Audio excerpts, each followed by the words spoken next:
오늘은 히브리서 9장 1절에서 10절까지 성소에 들어가는 길입니다. 우리 1절 합독하겠습니다. 첫 번째 언약에도 예배의 규칙이 있었으며 또한 예배를 위해 사람이 만든 장소도 있었습니다. 아멘.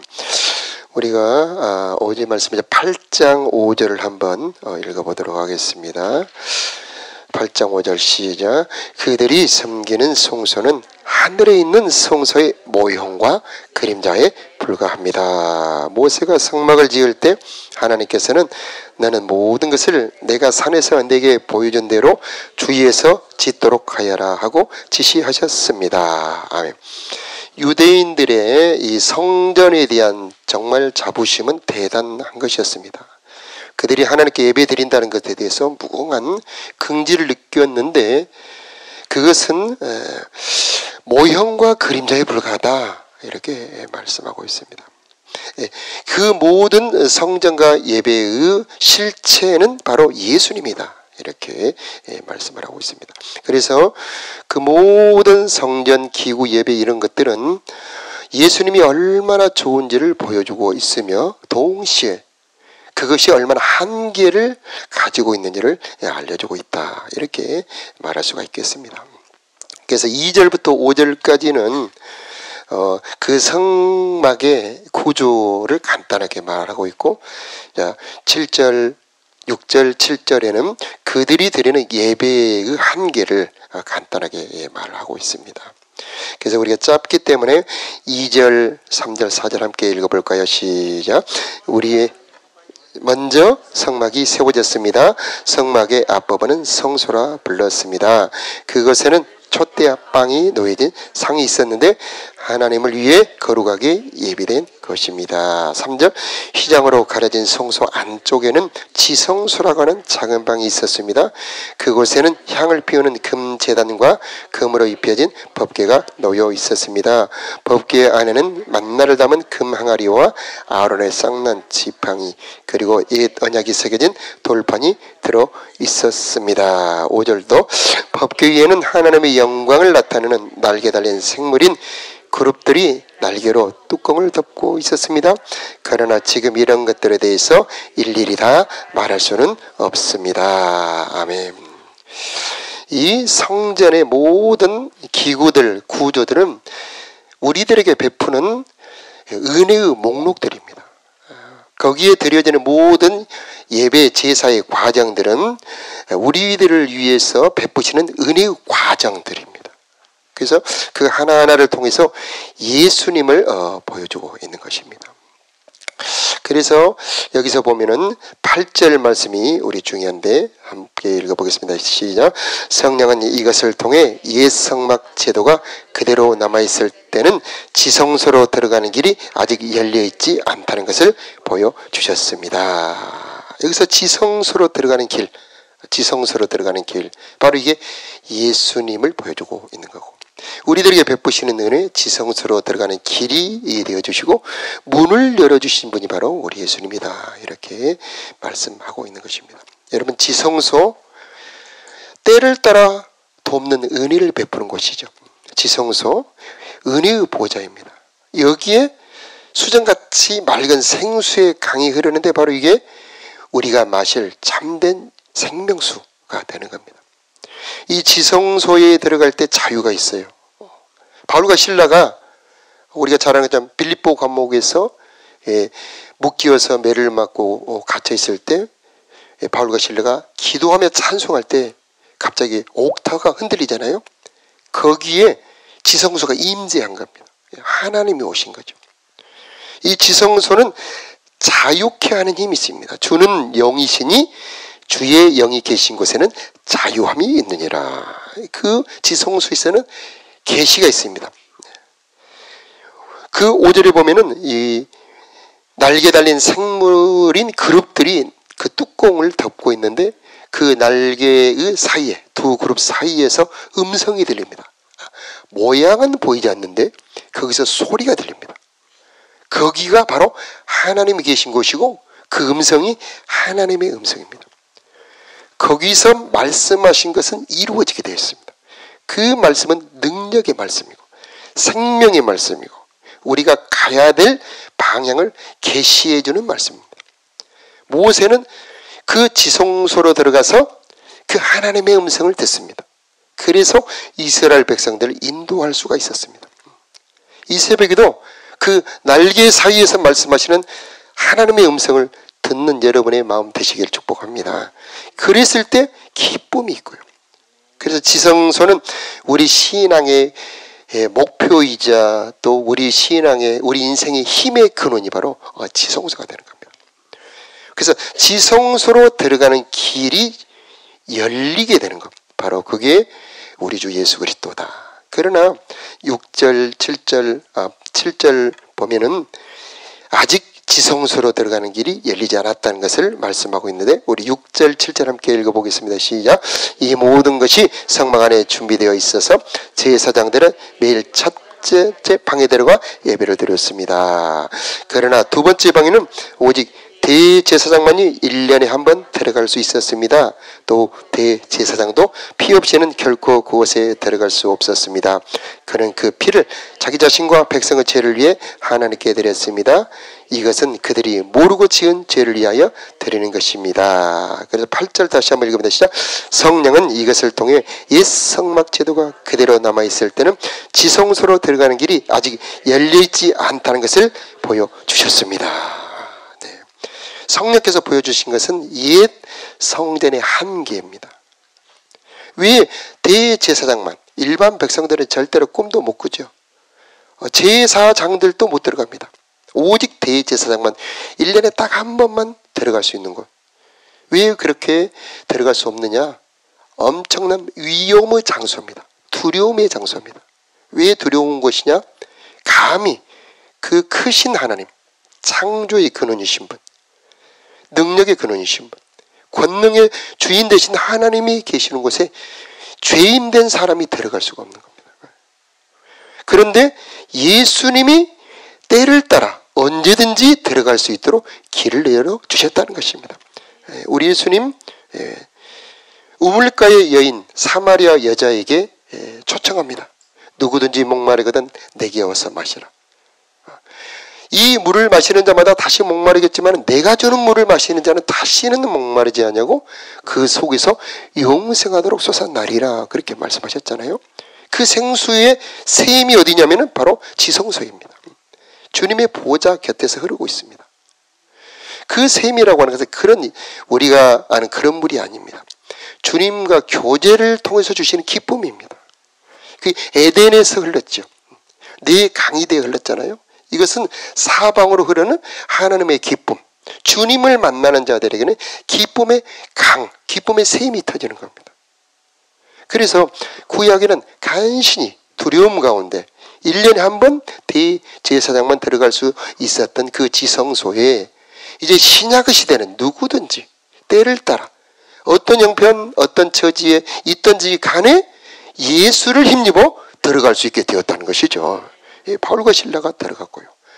사도 요한도 들어갔고요. 수많은 성도들이 그 지성소로 들어가는 길을 따라서 때를 따라 돕는 은혜를 얻어 우리 교회가 이루어지고 성도들이 하나님을 만날 수 있게 되었다는 것입니다. 이게 바로 히브리서의 복음이죠. 이 새벽에 오신 여러분, 오늘도 그 길을 따라 은혜의 문을 열고 지성소까지 들어가기를 축복합니다. 그 지성소로 들어간 사람 힘을 얻습니다. 시편 16편에 보면 지극한 기쁨이 넘치게 됩니다.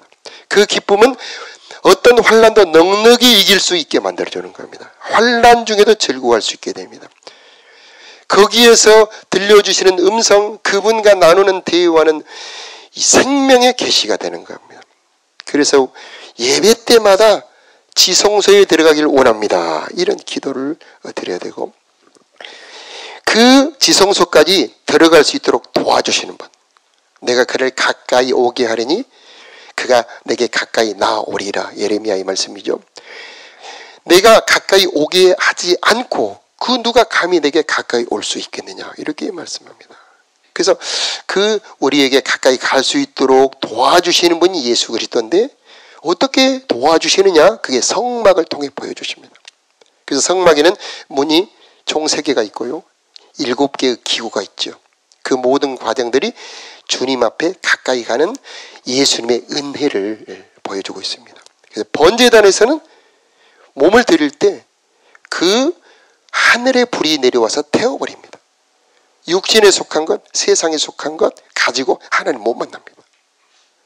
그래서 십자가의 불, 정결케 하는 하늘의 불로 우리를 깨끗하게 태워주고 내가 새롭게 되었을 때 하나님을 만날 수가 있어요. 오늘 이 새벽에도 번제단의 은혜가 여러분에게 임하기를 축복합니다. 새로운 사람이 되었을 때, 그리고 물두멍으로 데리고 가서 그를 씻어줍니다. 정결한 사람만 예수님 하나님 만나 지성소에 들어갈 수가 있어요. 그리고 새 옷을 입혀줍니다. 너는 내 아들이야. 아멘이죠. 네, 내가 너를 기뻐하노라 그럽니다. 그래서 우리는 하나님의 자녀요, 예수 그리스도의 신부임을 확신하는 자기 정체성을 가지고 하나님 만나러 가야 된다는 겁니다. 바로 이게 회개의 과정이죠. 성소에 들어가면 먼저 등불이 있습니다. 생명의 빛 되신 예수님, 하나님이 알려주시는, 예수님이 알려주시는 주님의 사랑의 빛, 계시의 빛이 내게 비춰질 때 내가 비로소 하나님을 만날 수가 있습니다. 생명의 떡상, 이전에 나온 떡상, 이 생명의 떡을 먹고 힘을 얻어야 내가 하나님을 만날 수가 있어요. 그 힘을 얻어야 내가 생명을 얻고 영적인 삶을 살아갈 수가 있죠. 분향단, 우리를 위해 기도해 주시는 예수님입니다. 지금 우리가 이렇게 기도할 수 있고 우리가 이렇게 믿음의 삶을 살 수 있는 모든 것은 예수님이 지금도 중보기도 하고 계시기 때문이에요. 그리고 마지막 지성소 들어가는 휘장 열어주시죠. 10장이 나옵니다마는 그 휘장은 예수님의 살입니다. 예수님의 몸입니다. 그 예수님이 십자가에서 다 이루었다 말씀하시고 고개를 떨구실 때 성전 휘장이 위로부터 아래로 쫙 찢어지죠. 그게 바로 생명의 길입니다. 이 새벽에도 이곳에 여러분의 마음에 휘장이 활짝 열어지기를 축복합니다. 주님의 생명의 보좌, 은혜의 보좌 앞에까지 나아갈 수 있도록 여러분 휘장이 열어달라고 기도하는 이 새벽 되시기를 바랍니다. 자, 그래서 우리는 이제 지성소까지 들어갈 수 있게 되었다. 9절에 보면은, 자, 함께 읽어보도록 하겠습니다. 시작. 이것은 현재를 위한 비유입니다. 예물과 제사로는 예배 드리는 자의 마음속까지 깨끗하게 할 수 없습니다. 구약 예배가 한계입니다. 예배를 드려 제한적인 속죄가 이루어지지만은 죄의 근원인 마음까지는 새롭게 할 수 없습니다. 그런데 예수님의 속죄의 능력은 우리를 완전히 정결하게 해서 마음까지 깨끗하게 해주는 겁니다. 그래서 우리들의 마음이 정결한 마음이 되게 합니다. 이것을 이 10장에는 참 마음이라고 표현합니다. 예수 십자가 보혈의 능력이 있습니다. 우리들의 마음의 두려움을 쫓아내버리고 헛된 마음 버리게 하여 주시고 주님이 주시는 하나님이 창조하신 새 마음으로 바꿔주시는 것입니다. 이 마음이 여러분 오늘도 임하기를 바랍니다. 그래서 이제 우리는 마음속까지 깨끗하게 하는 예배, 우리들의 심령을 새롭게 하는 예배, 그 예배를 예수님을 통하여 드릴 수가 있게 되었던 것입니다. 이것을 새롭고 삼길이라고 히브리서 10장에 말씀하고 있습니다. 자, 유대인들은 잘 알고 있었습니다. 감히 저 지성소는 우리가 못 들어가. 그런데 히브리서에서 담대하게 그들에게 복음을 선포합니다. 아니다. 이제 우리 예수님은 언제든지 너희들을 받아줄 수가 있다. 언제든지 너희들의 죄를 정결하게 해줄 수가 있다. 언제든지 너희들을 받아 그 은혜의 보좌에서 너희를 은혜 베풀어 줄 수 있다고 초청하고 있습니다. 이 초청은 유대인들에게만 하는 것이 아니요 오늘 이 새벽에 오신 우리들에게도 한 초청 아니겠습니까? 여러분 이 새벽에 지성소까지 들어가기를 바랍니다. 자, 예수님의 그 사마리아 여인에게 초청했던 것처럼 누구든지 이제 신령과 진정으로 예배하기만 하면 이제 그 은혜의 보좌까지 들어갈 수가 있습니다. 그 사마리아 여인에게 우리 예수님 분명하게 복음을 선포합니다. 예루살렘에서도 말고 여기 사마리아에서도 말고 아버지께 신령과 진정으로 예배할 때가 오나니 곧 이때라. 누구든지 예배하는 자들은 신령과 진정으로 예배할지니라 이렇게 말씀하고 있습니다. 그래서 이제 신령이란 것은 성령의 임재가 있는 예배입니다. 여러분 예배 때마다 성령 도움 받으시기 바라요. 우리들의 힘으로는 지성소까지 못 갑니다. 이 신령이라고 하는 것은 우리가 하나님을 만날 수 있도록 도우시는 대제사장의 역사입니다. 죄가 있는 자들은 죄를 정결하게 해주시고, 자기 정체성이 훼손된 자들은 네가 비록 세상에 넘어졌어도, 네가 세상에 실패했어도 아니야, 너는 내 자녀야, 너는 내 거야, 이렇게 말씀해 주십니다. 너는 내 아들이야. 그래서 비록 너는 세상에서 죄를 지었고 넘어졌지만 너는 내가 만날 수 있는 내 자녀야라고 말씀해 주시죠. 혼동되는 우리들에게 빛을 비춰주시고, 힘을 잃어버리는 우리들에게 떡을 주시며 힘을 내라, 용기를 내라 우리들에게 말씀해 주신 분이 바로 예수 그리스도입니다. 이게 바로 신령으로 드리는 예배입니다. 우리들의 자격, 내 힘으로는 주님 만날 수가 없습니다. 성령 도움을 받아야 되는 겁니다. 하나님 성령으로 나를 도와주셔서 오늘 또 예배를 통해서 하나님 만나게 도와주시기 원합니다. 그럴 때 우리가 쑥 들어갈 수가 있습니다. 진정은 이제 그 은혜에 감동된 내 마음입니다. 그래서 그 십자가의 은혜, 보혈의 사랑을 받은 우리가 이제 내 마음과 정성을 다 드리는 겁니다. 하나님 내 몸도 내 마음도 받아주시기 원합니다. 그래서 진정으로 드리는 예배가 됐을 때 우리는 지성소까지 들어갈 수가 있게 되는 겁니다. 자, 그래서 5절에 다시 한번 보도록 하면은요, 일일이 이런 것들에 대해서 다 말할 수 없다, 그렇게 표현합니다. 즉 종류가 많다는 겁니다. 은혜 주실 것이 내용이 많다는 겁니다. 출애굽기 25장부터 40장까지 보면은 성막에 가는 내용이 쭉 나오는데, 우리가 매일 성경 하다 보면 힘든 부분이 바로 출애굽기 25장부터 40장, 레위기 1장부터 9장. 정말 힘들죠? 어렵죠? 종류가 많아요. 길어요. 그런데 그게 다 우리들에게 베푸실 예수 그리스도의 대제사장의 은혜입니다. 이게 성령으로 여러분에게 열어지길 바라요. 하나하나마다 내가 몰라도 은혜를 준비하고 있습니다. 그래서 6절에 보면은, 6절 한번 읽어볼까요? 시작. 이 모든 것이 성막 안에 준비되어 있어서, 다 준비가 되어 있어요. 이 새벽도 예비가 되어 있습니다. 이 새벽도 받으시기 바라요. 그래서 그 많은 종류의 은혜들을, 많은 내가 알지 못하는 나를 위해 준비된 은혜들이 있어서 오는 자들마다 풍성하게, 찾는 자들마다 넉넉하게 주시는 분이 바로 우리 예수님이다라고 하는 겁니다. 여러분, 이 은혜가 오늘 또 넘치기를 축복합니다. 자, 그 중에서 간단하게 2절에 보면 촛대와 빵, 상이 있잖아요. 이것은 생명의 빛, 생명의 떡, 예수 그리스도를 말하는 것이고, 그 다음에 4절에 보면은요, 법궤, 향을 피우는 금제단이 나오죠. 이것은 우리를 위해 중보 기도하시는 예수님. 그리고 예수님만 기도하는 것이 아니고 내 안에서, 내 곁에서 성령이 기도하고 계셔요. 성령. 그리고 그 다음에 법궤가 있죠. 이 법궤의 은혜가 은혜의 절정입니다. 최고의 은혜는 바로 말씀의 은혜입니다. 그래서 구약에는 돌판에 새겼지만은 이제 내 법을 너희 마음에 두고 너희 생각에 기록하리라. 최고의 은혜. 어제도 나왔습니다만 이제 우리들의 말씀이, 하나님의 말씀이 내 안에 기록이 되는 겁니다.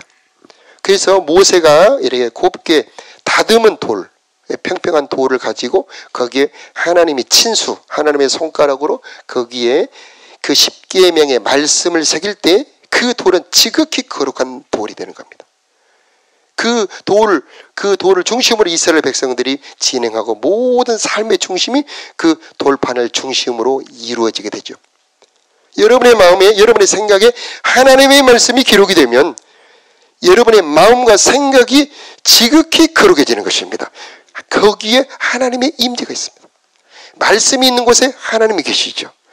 말씀이 기록된 곳이 거룩한 것이 되는 것이고, 거기에 하나님의 임재가 있게 되는 것이고, 그 위에 시은자, 은혜 베푸는 곳이 되는 겁니다. 그래서 우리의 기도 제목, 하나님의 말씀이 내 마음에, 내 생각에 기록되기를 원합니다. 이렇게 기도해야 되겠고요. 그때 우리들의 참마음이 됩니다. 참마음은 두 가지. 예수님의 보혈로 우리들이 새 마음, 정결한 양심이 되고 그 다음에 그 위에 반드시 하나님의 말씀이 새겨져야 되는 겁니다. 그때에 우리들의 마음은 하나님이 계시는 곳이 되는 것이고 바로 거기에 주님의 임재가 있게 되는 겁니다. 자, 시간이 없어서 다 말할 수 없지만 모든 구약의 성전, 성소, 성막과 예배의 과정들은 우리들에게 베푸시는 대제사장의 은혜입니다. 자, 여러분 성령으로 이것이 하나하나 열어지기를 바라고 지금은 잘 모르죠. 그러나 이것이 더 깨달아지기를 축복하고 아는 것이 은혜가 되고 능력이 되어서 여러분의 삶에 대제사장의 은혜가 넘치기를 축복합니다. 자, 구약에는 한계가 많은데 신약에는 완성이 됩니다. 아주 옛날에는 은행 자체가 없었어요. 그런데 이제 시대가 발전하면서 은행이 생겼죠. 한국은행도 생기고 광주은행도 생기고 상업은행도 생기고 이런 은행이 생겨서 사람들이 편리했습니다. 그런데 한계가 있죠. 그래서 이제 그 은행이 발전해서 여러분 핸드폰 안으로 들어옵니다. 요즘에 은행 가는 사람이 많지 않죠. 통장 개설할 때나 가고 특별한 일이 있으면 가지만 거의 모든 일이 이 핸드폰 안에서 은행 일이 됩니다. 우체국도 요즘 메일로 보내죠. 더 발전해서 카톡으로 주고받잖아요. 자, 그런 것처럼 이제 옛날에 예배를 드리려면 저 30km, 50km 예루살렘까지 걸어가야 됩니다. 짐승을 가지고 가서 잡아야 되고 씻어야 되고 태워야 되고 얼마나 힘듭니까? 그런데 이제 모든 것을 완성하셨습니다. 다 은혜를 준비해 놓으셨습니다. 우리는 그것을 믿음으로 누리기만 하면 되는 것이죠. 지성소로 들어가는 것도 준비가 되었습니다. 그래서 딱 하나 우리는 믿음이 필요합니다. 나를 위해 모든 희생, 모든 예배를 완성해 놓으시고 은혜를 준비하고 계신 예수님, 내가 오기를 기다리고 계시는 겁니다. 자, 이런 믿음으로 은혜의 보좌앞에까지 날마다 나가 여러분의 삶에 예배하신 때를 따라 풍성하게 도우시는 모든 은혜를 누리는 여러분의 삶이 되기를 예수 이름으로 축복합니다. 자, 기도하겠습니다.